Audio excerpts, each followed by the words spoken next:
Hello everyone, मैं हूँ दीपिका।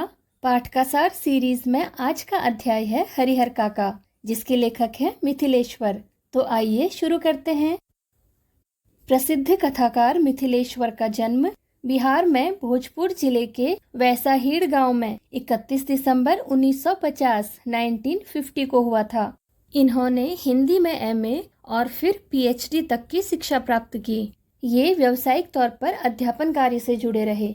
इन दिनों ये आगरा के विश्वविद्यालय में रीडर पद पर कार्य कर रहे हैं। इन्होंने अपनी कहानियों में आज़ादी के बाद ग्रामीण जीवन में हुए परिवर्तनों को व्यक्त किया है। इनका मानना है कि बदलाव के नाम पर कुछ नया नहीं हुआ, केवल शोषण करने के तरीकों में बदलाव हुआ है। लेखन के क्षेत्र में मिथिलेश्वर ने महत्वपूर्ण कार्य किए हैं। अपने लेखन के लिए इन्हें सोवियत लैंड नेहरू पुरस्कार सहित कई अन्य पुरस्कारों से सम्मानित किया जा चुका है। इनकी प्रमुख कृतियां हैं बाबूजी, मेघना का निर्णय और हरिहर काका। कहानी संग्रह है चल खुसरो घर आपने। इनके प्रमुख उपन्यास हैं झुनिया, युद्ध स्थल, प्रेम न बाड़ी उपजे और अंत नहीं आदि। प्रस्तुत कहानी ग्रामीण जीवन को आधार बनाकर लिखी गई है, जिसमें पारिवारिक संबंधों में व्याप्त मनुष्य की स्वार्थी प्रवृत्ति को उजागर किया गया है। मानवीय संवेदनाओं को चोट करते हुए लेखक ने इस तथ्य को रेखांकित किया है कि जमीन जायदाद के कारण कई बार व्यक्ति अपनों के बीच भी पराया हो जाता है। साथ ही यह कहानी बदलते पारिवारिक मूल्यों और कर्तव्यों को भी अभिव्यक्त करती है। लेखक ने हरिहर काका के द्वारा वृद्ध व्यक्ति की स्थिति को व्यक्त किया है कि किस प्रकार एक वृद्ध व्यक्ति परिवार का प्यार और अपनापन पाने की चाह रखता है, जो कि कई बार उसे नहीं मिल पाता है, क्योंकि परिवार के सभी सदस्य स्वार्थ के वशीभूत हो गए हैं, यानी उनके मन में सिर्फ स्वार्थ भरा हुआ है। लेखक ने धर्म के नाम पर ठगने वाले महंतों और संचालकों के स्वार्थ और लालच को अभिव्यक्त करते हुए धर्म की आड़ में पल रही हिंसा प्रवृत्ति को भी उजागर किया है। यह कहानी आज के ग्रामीण जीवन को ही नहीं, बल्कि शहरी जीवन को भी खूब अच्छी तरह से अभिव्यक्त करती है। हरिहर काका उसी गांव में रहते हैं जिसमें लेखक रहता है। हरिहर काका के 4 भाई हैं, उन्हें छोड़कर सभी के परिवार हैं। हरिहर काका ने 2 बार विवाह किया, किंतु उनकी दोनों पत्नियां उनके साथ लंबे समय तक नहीं रह सकी और उनकी मृत्यु हो गई। हरिहर काका की कोई संतान नहीं थी। वे अब अपने भाइयों के साथ ही रहते हैं। उनके परिवार में 60 बीघे खेती योग्य जमीन है। यदि उसे विभाजित किया जाए तो हरिहर काका के हिस्से में 15 बीघे जमीन आती है। उनकी कोई संतान न होने के कारण उनके भाइयों की दृष्टि उनकी जमीन पर है। हरिहर काका और लेखक पड़ोसी थे। लेखक का हरिहर काका से बहुत घनिष्ठ संबंध था। हरिहर काका ने उसे बहुत अपनेपन के साथ प्यार दिया था, विशेष रूप से तब जब लेखक बहुत छोटा था। इसका एक कारण यह भी है कि हरिहर काका को अपनी कोई संतान नहीं थी और वह अपना सारा प्यार लेखक पर न्यौछावर कर देते थे। यही नहीं, वह अपने मन की अधिकांश बातें लेखक के साथ बांटा करते थे। इधर कुछ समय से हरिहर काका ने अपनी परेशानियों और अपनी निजी बातें लेखक को भी बताना बंद कर दिया था। इससे लेखक की चिंता बढ़ गई थी। उसे समझ नहीं आ रहा था कि वह ऐसा क्या करे कि हरिहर काका अपनी परेशानियां उससे कहें। इसके बाद लेखक को यह बात पता चली कि हरिहर काका के परिवार तथा धार्मिक समुदाय ने उन्हें बहुत दुख दिए हैं, जिससे कि वह इतना परेशान हो गए थे कि उन्होंने मौन धारण कर लिया था। यानी वह अब किसी से बात नहीं करते थे, बस चुपचाप बैठे रहते थे। लेखक के गांव की पूर्व दिशा में ठाकुर जी का एक बहुत बड़ा मंदिर था, जिसे लोग ठाकुरबाड़ी यानी देव स्थल कहते थे। गाँव में ठाकुरबाड़ी लोगों के बीच बहुत लोकप्रिय थी। इसकी स्थापना के विषय में ठीक ठीक जानकारी किसी को नहीं है। हाँ, इतना अवश्य पता है कि एक बार एक संत आकर यहाँ रहने लगे थे। लोगों ने मिलकर चंदा आदि एकत्र किया और यहाँ एक मंदिर का निर्माण करवाया, जो बाद में बढ़ता ही चला गया। ठाकुरबाड़ी का गांव वालों के लिए इतना महत्व है कि जब भी कोई ग्रामीण कोई नया कार्य शुरू करता तो वह ठाकुरबाड़ी में आकर मन्नत मांगता, क्योंकि ठाकुरबाड़ी पर सबको बहुत विश्वास था। ठाकुरबाड़ी का संचालन एक धार्मिक समिति द्वारा किया जाता था। उनके पास बहुत जमीन जायदाद है। यहाँ अधिकांश समय ईश्वर का भजन कीर्तन चलता रहता है। जब कभी गांव में कोई बड़ी आपदा आती है तो ठाकुरबाड़ी के द्वार सभी के लिए खोल दिए जाते हैं। लेकिन लेखक की राय ठाकुरबाड़ी के विषय में बहुत अच्छी नहीं है। उसके विचार से यहाँ रहने वाले साधु संत कुछ भी नहीं करते हैं। हाँ, ठाकुर जी को भोग लगाने के नाम पर अच्छा अच्छा भोजन करते हैं। इसके अलावा वे लोगों को अपनी बातों से मूर्ख बनाते हैं, जिसमें लोग फंस ही जाते हैं। शुरू शुरू में हरिहर काका का जीवन शांतिपूर्वक चल रहा था। कुछ सालों के बाद उनके परिवार के सदस्यों ने उनसे दूरी बनानी शुरू कर दी। उनके मान सम्मान में भी कमी आने लगी। भोजन में उन्हें घर का बचा हुआ और रूखा सूखा दिया जाता था। यदि कभी वे बीमार हो जाते तो उनकी सेवा करने के लिए कोई नहीं आता। यहाँ तक कि उस समय उन्हें पीने के लिए पानी देने वाला भी कोई नहीं होता। बीमारी के समय उन्हें खुद ही उठकर अपनी ज़रूरतों को पूरा करना पड़ता था। इस सब के बाद एक दिन अचानक उनके जीवन में एक ऐसी घटना घटी जिससे उनके परिवार के प्रति मोह समाप्त हो गया। एक बार उनके भतीजे का मित्र शहर से गांव आया हुआ था। उसी के आने की खुशी में घर में कई तरह के पकवान बने थे। सब लोगों ने खाना खा लिया और हरिहर काका को कोई पूछने तक नहीं आया। बाद में उन्हें रूखा सूखा दे दिया गया। हरिहर काका गुस्से में बरामदे की ओर चल पड़े। वे इस घटना से इतने दुखी हुए कि उन्होंने भोजन की थाली को जमीन में पटक दिया और जोर जोर से बोलने लगे कि तुम मुझे मुफ्त में नहीं खिला रहे हो। मेरे खेतों में उगने वाला अनाज भी इसी घर में आता है।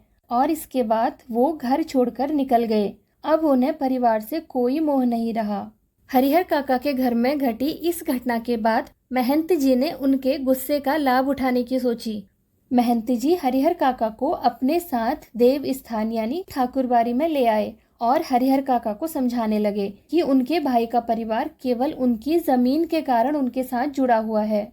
किसी दिन अगर हरिहर काका यह कह दें कि मैं अपने खेत किसी और के नाम लिख रहा हूँ, तो वे लोग तो उनसे बात तक करना बंद कर दें। खून के रिश्ते खत्म हो जाएंगे। महंत हरिहर काका से कहता है कि उनके हिस्से में जितने भी खेत हैं, वो उनको भगवान के नाम लिख दें, यानी ठाकुरबाड़ी के नाम लिख दें। ऐसा करने से उन्हें सीधे स्वर्ग की प्राप्ति होगी। हरिहर काका की खूब खातिरदारी की गई। उन्हें तरह तरह के स्वादिष्ट व्यंजन परोसे उनका पूरा मान सम्मान किया गया। महंत ने उन्हें समझाया, यदि वह अपनी जायदाद को ठाकुरबाड़ी के नाम करेंगे तो इससे लोगों के बीच उनका मान सम्मान भी बढ़ जाएगा। हरिहर काका जब घर छोड़कर गए थे तो उनके भाइयों को इस बात का पता नहीं चला था। जब वे लोग खलिहान से वापस लौटे तो उन्हें सारी बातें पता चली। साथ ही यह भी पता चला कि ठाकुरबाड़ी के महंत उन्हें अपने साथ ले गए हैं और वहां उन्हें कई तरह के प्रलोभन दिए गए हैं। उन्हें लगा कि यदि हरिहर काका ठाकुरबाड़ी के महंतों की बातों में आ गए तो उनके हाथ से अपने भाई की जायदाद चली जाएगी। भाइयों ने अपनी अपनी पत्नियों को इस बात के लिए बहुत बुरा भला कहा कि उनके कारण उनके बड़े भाई घर छोड़कर चले गए हैं। सुबह होते ही तीनों भाई अपनी पत्नियों के साथ ठाकुरबाड़ी पहुंच गए और अपने भाई से वापस चलने की विनती करने लगे। बड़ी मुश्किल से हरिहर काका घर जाने को राजी हुए। घर पहुंचते ही घर के सभी सदस्यों ने अपने व्यवहार के लिए उनसे क्षमा मांगी और उनकी खूब सेवा की, जिससे कि हरिहर काका दोबारा घर ना छोड़ें। इतनी खातिरदारी और सेवा भाव साथ में घर वालों के व्यवहार में आए इस बदलाव को देखकर हरिहर काका बहुत खुश हुए और उन्हें लगा कि अपने तो आखिर अपने ही होते हैं। उनका दिल घर के सदस्यों के लिए पसीज गया। हरिहर काका द्वारा घर छोड़कर एक रात के लिए ठाकुरबाड़ी में रहने और उनके भाइयों द्वारा समझा बुझाकर और माफी मांगकर उन्हें घर वापस लाने की बात पूरे गांव में फैल चुकी थी। इस बीच लोगों ने तरह तरह की बातें भी शुरू कर दी थी, जैसे हरिहर काका को अपनी सारी जायदाद ठाकुरबाड़ी के नाम लिख देनी चाहिए, जिससे कि उनका नाम अमर हो जाएगा। लेकिन इसके विपरीत कुछ लोग यह मानते थे कि भाई का परिवार भी तो अपना ही परिवार होता है। अपनी जायदाद उन्हें ना देना उनके साथ अन्याय करना होगा। हरिहर काका के भाई उनसे प्रार्थना करने लगे कि वे अपने हिस्से की जमीन को उनके नाम लिखवा दें। इस विषय पर हरिहर काका ने बहुत सोचा और एक दिन उन्होंने अपने मन की उलझन लेखक को बताई।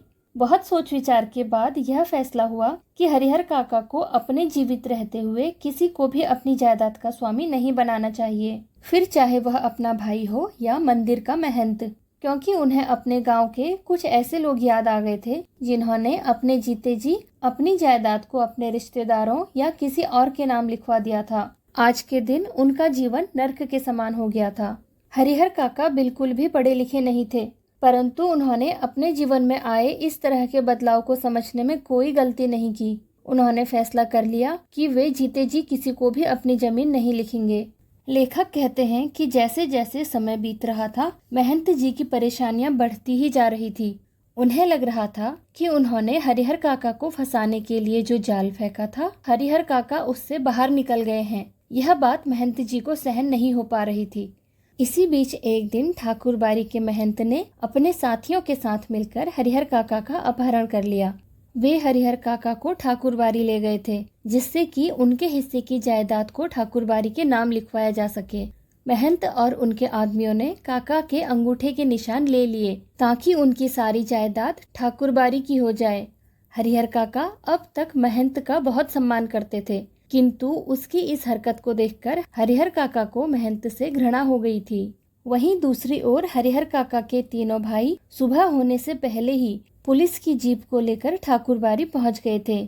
महंत और उनके साथियों ने हरिहर काका को एक कमरे में हाथ और पांव बांध कर रखा था और साथ ही साथ उनके मुंह में कपड़ा भर रखा था ताकि वे आवाज ना कर सकें। परंतु हरिहर काका दरवाजे तक लुढ़कते हुए आ गए थे और दरवाजे पर अपने पैरों से धक्का लगा रहे थे ताकि बाहर खड़े उनके भाई और पुलिस उन्हें बचा सके। दरवाजा खोलकर हरिहर काका को बंधन से मुक्त किया गया। हरिहर काका ने पुलिस को बताया कि वे लोग उन्हें उस कमरे में बांध कर छोड़ गए हैं और खुद कहीं गुप्त दरवाजे से भाग गए हैं। उन्होंने कुछ लिखे हुए और कुछ प्लेन कागजों पर हरिहर काका के अंगूठे के निशान जबरदस्ती ले लिए हैं। यह सब बीत जाने के बाद हरिहर काका फिर से अपने भाइयों के परिवार के साथ रहने लग गए थे। 24 घंटे हरिहर काका पर पहरे दिए जाने लगे थे। यहाँ तक कि अगर काका को किसी काम के कारण गांव में जाना होता था तो हथियार के साथ 2-4 लोग हमेशा ही उनके साथ रहते। लेखक कहते हैं कि हरिहर काका के साथ जो कुछ भी हुआ था, उससे हरिहर काका एक सीधे साधे और भोले किसान की तुलना में चालाक और बुद्धिमान हो गए थे। उन्हें अब यह भी समझ आने लगा था कि उनके भाइयों का उनके प्रति जो व्यवहार में परिवर्तन आया था और उन्हें जो आदर सम्मान और सुरक्षा वे प्रदान कर रहे थे, वह उनका कोई सगे भाइयों का प्यार नहीं था, बल्कि वे सब कुछ उनकी धन दौलत के कारण कर रहे थे। नहीं तो वो हरिहर काका को पूछते तक नहीं। इधर हरिहर काका के भाइयों को भी काका के बदले हुए व्यवहार का अनुमान हो गया था। वे समझ चुके थे कि अब हरिहर काका अपनी जायदाद उनके नाम नहीं लिखेंगे। जब उनके भाई उन्हें समझाते समझाते थक गए तो उन्होंने हरिहर काका को डांटना और उन पर दबाव डालना शुरू कर दिया। उन्हें धमकाते हुए कहा कि खुशी खुशी कागज पर जहाँ भी जरूरत है वहाँ अंगूठे के निशान लगाते जाओ, नहीं तो वो उन्हें मारकर वहीं घर के अंदर ही दफना देंगे और गांव वालों को इस बारे में कोई सूचना तक नहीं मिलेगी। जब हरिहर काका इस पर भी नहीं माने तो एक दिन उनके भाइयों ने भी वही तरीका अपनाया जो ठाकुरबाड़ी के महंत ने उनकी जायदाद को अपने नाम करने के लिए अपनाया था। भाइयों ने हरिहर काका के साथ मारपीट की और जमीन को अपने नाम लिखवाने की कोशिश की। जब हरिहर काका अपने भाइयों का मुकाबला नहीं कर पा रहे थे तो उन्होंने जोर जोर से चिल्लाकर अपनी मदद के लिए गांव वालों को आवाज लगाना शुरू कर दिया। तब उनके भाइयों को ध्यान आया कि उन्हें हरिहर काका का मुंह पहले ही बंद करना चाहिए था। उन्होंने उसी पल हरिहर काका को जमीन पर पटका और उनके मुंह में कपड़ा भर दिया। लेकिन तब तक बहुत देर हो चुकी थी। हरिहर काका की आवाजें बाहर गांव में पहुंच गई थी। कुछ ही देर में महंत जी बड़ी ही दक्षता और तेजी से वहां पुलिस की जीप के साथ आ गए। पुलिस ने पूरे घर की अच्छे से तलाशी लेनी शुरू कर दी। फिर घर के अंदर से हरिहर काका को इतनी बुरी हालत में हासिल किया गया जितनी बुरी हालत उनकी ठाकुरबाड़ी में भी नहीं हुई थी। हरिहर काका ने बताया कि उनके भाइयों ने उनके साथ बहुत बुरा व्यवहार किया है। जबरदस्ती बहुत से कागजों पर उनके अंगूठे के निशान ले लिए हैं और उन्हें बहुत ज्यादा मारा पीटा है। इस घटना के बाद हरिहर काका के सोचने का दृष्टिकोण पूरी तरह से बदल चुका था। उन्हें लगने लगा कि ना तो ठाकुरबाड़ी के महंत और ना ही उनके सगे भाई कोई भी उनका सम्मान नहीं करता है। वे तो केवल उनसे उनकी जायदाद हड़पना चाहते हैं। अब उन्होंने दृढ़ निश्चय कर लिया कि वे अपनी जमीन किसी के भी नाम नहीं करेंगे। इस घटना के बाद हरिहर काका अपने परिवार से एकदम अलग रहने लगे थे। उन्हें उनकी सुरक्षा के लिए 4 राइफलधारी पुलिस के जवान मिले थे। आश्चर्य की बात तो यह है कि इसके लिए उनके भाइयों और महंत की ओर से काफी प्रयास किए गए थे। असल में भाइयों की चिंता थी कि हरिहर काका अगर अकेले रहने लगेंगे तो हो सकता है ठाकुरबाड़ी के महंत पुजारी फिर से हरिहर काका को बहला फुसलाकर उनकी जायदाद अपने नाम करवा लें। और यही चिंता महंत जी की भी थी। उन्हें भी लगता था कि हरिहर काका को अकेला पाकर और असुरक्षित पाकर उनके भाई फिर से उन्हें पकड़ेंगे और मारेंगे और जमीन को अपने नाम करवा लेंगे। गांव में एक नेताजी थे। जब उन्हें इस सारे घटनाक्रम का पता चला तो वे भी मौके का फायदा उठाने निकल पड़े। गांव के कुछ विशिष्ट लोगों को साथ में लेकर हरिहर काका के पास पहुंचे और यह प्रस्ताव रखा कि उनकी जमीन पर हरिहर उच्च विद्यालय नाम से एक हाई स्कूल खोला जाए। इससे गांव का विकास तो होगा ही, जमीन का सही उपयोग भी होगा और उनका नाम हमेशा हमेशा के लिए अमर हो जाएगा। मगर अब हरिहर काका पर किसी बात का कोई असर नहीं पड़ने वाला था। लेखक कहते हैं कि हरिहर काका से जुड़ी बहुत सी खबरें गांव में फैल रही थी। जैसे जैसे दिन बढ़ रहे थे वैसे वैसे डर का माहौल भी बन रहा था। सभी लोग सिर्फ यही सोच रहे थे कि जिस दिन हरिहर काका की मृत्यु होगी तो पूरे गांव में तूफान आ जाएगा, क्योंकि महंत और हरिहर काका के परिवार के बीच जमीन को लेकर बहुत लड़ाई होगी। और इधर हरिहर काका पर इन सब घटनाओं का इतना गहरा नकारात्मक प्रभाव पड़ा था कि वे मौन रहने लगे। वे किसी से कुछ भी बात नहीं करते थे, केवल खुली आंखों से आकाश को निहारते रहते थे। अब उन्होंने एक नौकर रख लिया था जो उनका ख्याल रखता था। पुलिस के जवान हरिहर काका के खर्चे पर ही खूब मौज मस्ती कर रहे थे। जिसका धन वह करे उपास, खाने वाले करे विलास। अर्थात हरिहर काका के पास धन था, लेकिन उनके लिए अब इसका कोई महत्व नहीं रह गया था और पुलिस वाले बिना किसी कारण से ही हरिहर काका के धन में मौज कर रहे थे। अब तक जो नहीं खाया था दोनों वक्त उसका भोग लगा रहे थे। इस प्रकार लेखक ने इस कहानी के माध्यम से इस बात पर बल दिया है कि कई बार सभी प्रकार के संबंध रिश्ते केवल स्वार्थ पर आधारित होते हैं। यही नहीं, सगे संबंधी तो दूर की बात है, साधु महात्मा आदि भी इस बुराई से अछूते नहीं हैं और वे भी स्वार्थ की पूर्ति के लिए कुछ भी करने को तैयार रहते हैं। ऐसे में व्यक्ति को स्वयं समझदारी दिखानी चाहिए और किसी भी रिश्ते के बजाय स्वयं पर भरोसा करना चाहिए। साथ ही यह कि वृद्ध व्यक्ति हमारे समाज के अत्यंत सम्मानित और आवश्यक अंग हैं, इसलिए उन्हें उचित सेवा, मान सम्मान, प्रेम, अपनापन और अधिकार सब प्राप्त होना चाहिए। यह उनका अधिकार है। आज की इस वीडियो में बस इतना ही। इस पाठ के डिटेल वीडियो का लिंक डिस्क्रिप्शन बॉक्स में दिया गया है या फिर आप चैनल की प्लेलिस्ट में जाकर भी एक्सप्लोर कर सकते हैं। वीडियो में अंत तक बने रहने के लिए आपका शुक्रिया। तो मिलते हैं अगले वीडियो में एक नए अध्याय के साथ। Thank you.